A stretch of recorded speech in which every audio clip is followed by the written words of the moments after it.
Halo sahabat sehat, kembali lagi bersama dengan saya Dr. Gwen. Hari ini saya akan membahas tentang kondisi kesehatan yang sebenarnya tidak berbahaya, tetapi mengganggu kualitas hidup kita sehingga kita terkadang mencari pertolongan ke dokter karena kondisi ini. Dan kondisi ini sebenarnya bisa terjadi dalam diri kita ataupun kepada teman-teman kita. Dan sering kita salah kaprah ketika kita melihat atau mendengar teman kita bercerita tentang kondisinya, kita menyatakan, oh jangan-jangan COVID, oh jangan-jangan lagi ada infeksi paru. Tapi ternyata ini adalah suatu alergi yang disebut dengan mengenal sinusitis sejak dini. Sinusitis itu adalah kondisi berdasarkan EPOS 2020 jurnal dari Rhinologist bahwa inflamasi hidung dan sinus paranasal yang dikarakteristikan oleh dua atau lebih gejala, di mana salah satunya adalah harus hidung tersumbat dan atau hidung meler dengan disertai atau tanpa disertai dengan nyeri wajah, dengan atau tanpa penurunan atau hilang penciuman, dan atau pada pemeriksaan endoskopi ditemukan nasal polip dan atau adanya ingus berwarna dari mukosa hidung, dan atau ada pembengkakan atau sumbatan di mukosa primer hidung, dan atau gambaran CT scan-nya didapatkan perubahan mukosa kompleks osteomeatal yaitu kompleks di area hidung dan atau di sinus itu sendiri. Nah, area sinus itu di dalam wajah kita ada beberapa, dan area sinus adalah rongga terbesar kedua setelah dari rongga otak. Area sinus diisi oleh udara normalnya, tapi jika terisi oleh cairan atau suatu massa akan menyebabkan nyeri, sehingga ini akan menjadi keluhan yang sering kita temukan pada orang-orang dengan sinusitis. Rongga di wajah kita ada 4. Pertama ada sinus frontalis, ada sinus sphenoidalis, sinus ethmoidalis, dan sinus maxillaris. Dan sinus maxillaris yang biasanya paling sering orang keluhkan yaitu nyeri pada area wajah di dekat hidung. Gejala sinusitis berdasarkan definisi tadi kita sudah membacakannya dan menjelaskannya, dan dapat dirangkumkan menjadi 4, yaitu pertama dengan hidung mampet atau tersumbat, hidung meler, nyeri wajah, dan penurunan atau hilang penciuman. Jadi jika saudara dan sahabat yang ada di rumah mempunyai gejala seperti ini, pikirkan salah satunya juga apakah ini suatu alergi yang ada dalam tubuh kita. Dan penyebabnya berbagai macam ragam.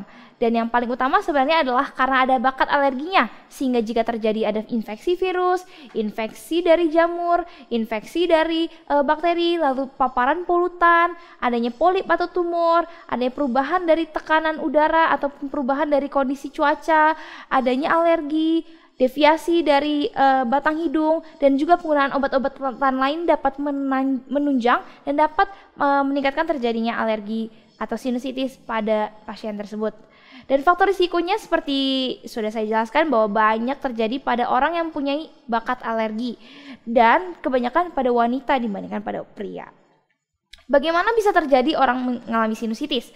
Awalnya terdapat pembengkakan pada area di mana area sinus tersebut menjadi bengkak dan udem, dan akhirnya ketika bengkak dan udem akan ada dari cairan hidung masuk ke dalam dari mukosa sinus tersebut. Akhirnya ketika cairan tersebut terisi dan akhirnya penuh akan menyebabkan nyeri, dan cairan tersebut akan tersumbat karena terjadi penutupan pada area pembuangan sinus tersebut. Sinus itu sendiri sangat berfungsi untuk humidifikasi hidung kita dan berfungsi juga untuk drainase dan ventilasi dari kondisi hidung kita. Dan ini sangat berfungsi untuk membuang infeksi, bakteri maupun virus yang terjadi pada kondisi tubuh kita.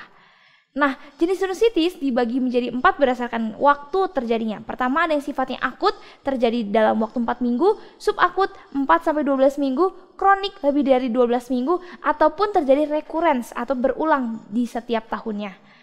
Gambaran jika dilakukan pemeriksaan ronsen didapatkan gambaran yang mengalami pembengkakan pada kompleks osteomeatal, yaitu konka dari hidung yang mengalami pembengkakan, ataupun bisa juga terdapat cairan di area rongga sinus. Seperti di gambar ada sinus maxillaris mengalami adanya cairan, lalu di bagian sphenoidalis dan juga frontalis, dan ini menyebabkan keluhan yang nyeri kepada pasien. Nah, tata laksana dari sinusitis, pertama kita bisa melakukan dengan cuci hidung dengan larutan salin atau nasal. Lalu kita bisa juga memberikan humidifikasi pada hidung kita, melakukan dekongestan kepada hidung kita. Jika penyebabnya adalah bakteri, kita dapat mengkonsumsi antibiotik, dan karena nyeri kita bisa konsumsi anti nyeri. Dan jika tata laksana ini tidak bisa ditanggulangi dan kita pergi ke dokter, ada pilihan yang terakhir yaitu dilakukan imunoterapi untuk menekan alergi dalam tubuh kita. Nah, sinusitis itu tidak dapat dicegah, tetapi dapat kita kontrol. Karena baseline dari sinusitis itu adalah karena ada alergi. Jadi apa yang bisa kita kontrol, kita bisa lakukan dengan hidup sehat. Dengan kita mencari matahari dapat menyebabkan vasodilatasi dari mukosa dan mengalami pembengkakan dan membuka celah sehingga cairan di rongga sinus dapat keluar dari hidung. Makanan, terutama hewani, biasanya menjadi faktor pencetus alergi. Sehingga lakukan penghindaran dari faktor pencetus alergi dengan konsumsi makanan yang lebih sehat. Dan udara membantu untuk menghindari terjadi kondisi mukus atau ingus yang berada di rongga sinus dan menghindari pertumbuhan bakteri atau jamur yang berlebihan. Lalu olahraga dapat membuka celah yang tertutup karena pembengkakan tadi pada area rongga sinus dan dapat menekan faktor alergi yang ada dalam tubuh. Cuci hidung dengan larutan salin secara rutin dapat menghindari adanya infeksi yang bersarang di area hidung yang melekat.